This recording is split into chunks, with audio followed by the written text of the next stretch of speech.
complexité d'un cercle de culture. D'après les informations dont nous disposons aujourd'hui, tout porte à croire que des phénomènes aériens inexpliqués seraient à l'origine des cercles de culture. Mais l'essentiel de ce que nous savons sur la formation des cercles vient des déclarations de témoins oculaires. Une jeune femme dit avoir vu un ovni projeter un intense rayon de lumière blanche. Un rayon qui se détachait parfaitement sur le ciel très sombre et qui a touché le sol dans un champ situé à proximité de Silbury Hill, un mont construit par l'homme il y a 6000 ans. Et le lendemain matin, on a découvert dans ce champ un cercle en forme de croix celtique. Les témoins oculaires sont relativement rares, mais un jeune néerlandais a assisté à la formation de 3 cercles l'été dernier dans un champ qui se trouvait juste derrière chez lui. La première fois, il a vu une boule de lumière rose, violette, survoler le champ vers 2h, 2h30 du matin. Après s'être immobilisée, la boule s'est mise à grossir et a émis comme une charge électrique en direction du sol. Comme la navette, m'a-t-il expliqué. Il s'est immédiatement rendu dans le champ. La terre était encore chaude au toucher et il a entendu un son, comme un crépitement dans l'air. Plusieurs personnes déclarent avoir assisté à la formation de cercles de culture et précisent qu'ils n'ont vu ni disque argenté, ni boule de feu ou tube au-dessus des champs. Ils n'ont même rien vu pouvant être à l'origine de la formation, ni bourrasque de vent ou quoi que ce soit, comme si les tiges s'étaient couchées d'elles-mêmes. 70 personnes de par le monde déclarent avoir assisté à la formation de cercles de culture. La plupart parlent d'un son et disent avoir vu les plantes onduler, parfois avec violence, juste avant que le phénomène ne se produise. Et en moins de 15 secondes, comme si on ouvrait un éventail, les plantes se retrouvent couchées au sol. Beaucoup parlent de boules de lumière, de rayons de lumière aperçus dans le ciel. Certains disent même avoir entendu, au moment où la boule entrait dans le champ, une forte explosion, simultanément à la formation du cercle. L'observation de tels phénomènes apparus sans qu'aucune force visible n'en soit la cause serait-elle de nature à renforcer la thèse des ovnis? Pour quelles raisons laisseraient-ils derrière eux des traces aussi visibles de leur passage pour disparaître aussitôt? C'est pourtant ce que font la plupart des ovnis observés. Ils disparaissent aussi rapidement qu'ils sont apparus. À moins justement qu'il y ait une raison à ce que ces cercles apparaissent sans que leur source ne soit jamais détectée.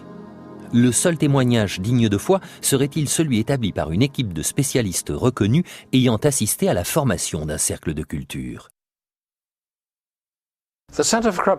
Les membres du Centre de recherche sur les cercles de culture ont surveillé de près la campagne anglaise pendant tout l'été 1991. Le 22 juin, 3 de ses membres ont vu apparaître dans le ciel une boule de lumière orangée, dorée, qui se déplaçait à une vitesse vertigineuse. Malheureusement, aucun cercle n'est apparu cette nuit-là, mais il existait déjà plusieurs pictogrammes dans un rayon d'1 kilomètre autour du site où la boule a été observée. Colin Andrews et son équipe ont eu plus de chance.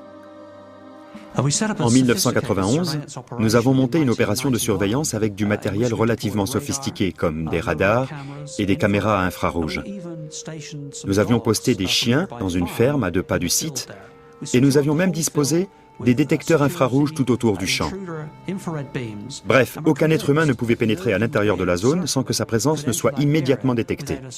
Le lendemain, à l'aube, le champ était nimbé de brume. Et au moment où la brume a commencé à se lever, nous avons vu apparaître au milieu du champ, sans qu'aucun de nos équipements n'ait détecté quoi que ce soit, un pictogramme d'une grande complexité. Est-ce là le seul objectif de ces cercles, qu'on puisse les voir? Ou bien renferme-t-il un message adressé à l'humanité? Au fil des années, les cercles de culture sont devenus de plus en plus complexes et symboliques. En fait, beaucoup de gens en parlent aujourd'hui en termes d'agroglyphes, des inscriptions dans les champs.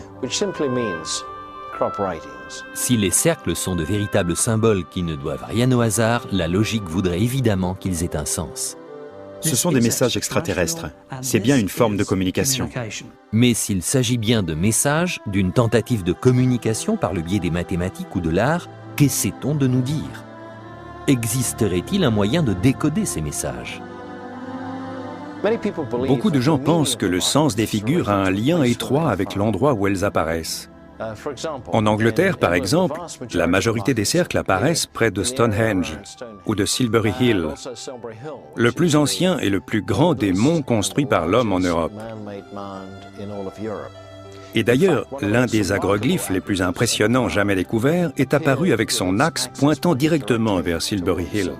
Quand on sait que Stonehenge et Silbury Hill ont été construits par les représentants d'une culture très ancienne ayant d'étonnantes connaissances en astronomie, on peut se demander si cette connaissance ne leur a pas été transmise il y a des milliers d'années par ceux qui aujourd'hui forment les agroglyphes dans la région.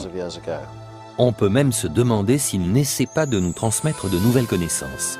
En étudiant cette figure, le professeur Gerald Hawkins a en effet découvert d'importantes équations mathématiques appartenant à des ratios diatoniques. En 1990, un chercheur de Washington, le professeur Gerald Hawkins, qui travaille dans le domaine des mathématiques pures, s'est aperçu en étudiant les figures dessinées par les cercles de culture qu'il existait une certaine correspondance entre elles. Et il s'est rendu compte, en les examinant de plus près, qu'on pouvait en extraire de nouveaux théorèmes mathématiques, des théorèmes qu'on ne trouve dans aucun traité de mathématiques existant. Non seulement ça, mais il a également découvert un cinquième théorème, plus général, dont tous les autres pouvaient être extraits. Et curieusement, peu de temps après sa découverte, un cercle est apparu dans un champ près de Lichfield, une figure qui montrait comment déchiffrer le cinquième théorème, comme si les auteurs des cercles suivaient l'évolution de ces recherches. Outre leur symbolisme mathématique, les cercles de culture renfermeraient-ils d'autres informations susceptibles de bénéficier à l'ensemble de l'humanité, comme le pense le docteur Daniel Ward, spécialiste de physique des énergies nouvelles. La physique des énergies nouvelles s'intéresse aux technologies susceptibles de nous apporter de l'énergie gratuite, une nouvelle source d'énergie qui n'aurait besoin d'aucun combustible. Et en cherchant à mettre au point des systèmes physiques, nous avons découvert que nous obtenions des résultats bien plus intéressants si nous montions certains de nos circuits en leur appliquant la géométrie des cercles de culture. Les auteurs des cercles de culture chercheraient-ils à nous venir en aide ? Si tel était le cas, cela expliquerait que la planète tout entière, et l'Angleterre en particulier, soit devenue l'hôte involontaire de ces forces extraterrestres depuis la nuit des temps. Cela nous permettrait de comprendre une troublante coïncidence. En juin 1991, plusieurs boules de lumière dorée ont été observées dans une région où de nombreuses collines portent encore le nom qu'on leur a donné il y a des centaines d'années, notamment Golden Ball Hill, la colline de la boule dorée. Je suis convaincue qu'il y a une forme d'intelligence derrière ce phénomène, des êtres qui nous font savoir qu'ils sont là par le biais d'un symbolisme universel et multidisciplinaire. À mon avis, ils essaient de communiquer avec nous à l'aide de ces cercles et non par des moyens plus sophistiqués, afin que tout le monde soit au même niveau, pour que tout le monde reçoive le même message, qu'il s'agisse d'un scientifique ou d'un enfant de 10 ans. Peut-être que quelqu'un essaie d'entrer en contact avec nous depuis très très longtemps, mais que nous ne savons pas comment déchiffrer ce message. Je pense vraiment que les cercles de culture sont des messages, peut-être pas en termes de lettres et de mots, mais des messages adressés à notre inconscient, à une partie de nous-mêmes qui sait que nous ne sommes que l'une des nombreuses races douées d'intelligence qui peuplent l'univers. Ou peut-être y a-t-il tout simplement plusieurs explications. John Eric Beckyard a déchiffré ce glyphe et plusieurs autres cercles à l'aide d'une langue norroise vieille de 4000 ans, le Tifinagh. Selon lui, ce glyphe signifierait « Voici la place du serpent ou du diable », ce qui, hors contexte, ne veut pas dire grand-chose. Mais en tenant compte des autres glyphes apparus dans la région, toujours traduits à l'aide du Tifinagh, il semblerait que le message ait tenté de nous avertir de la guerre qui, à l'époque, se préparait au Koweït. Je suis convaincu que les cercles de culture sont des messages qui nous sont adressés par une forme de conscience prodigieuse, réunissant plusieurs formes de conscience peut-être et qui nourrit des projets à notre égard. Ces extraterrestres manipulent la vie sur Terre depuis la nuit des temps. Il semble qu'il y ait une évolution dans la teneur des messages que les auteurs des cercles de culture nous adressent. Au début, il y a une dizaine d'années, ils parlaient d'eux-mêmes, qui ils étaient, d'où ils venaient, leurs relations par rapport à l'être humain. Aujourd'hui, je pense qu'ils essaient de nous communiquer autre chose, comme des lois, des idées, qui pourraient bénéficier à l'humanité tout entière, par le biais du symbolisme, de la géométrie sacrée, des mathématiques et de la physique.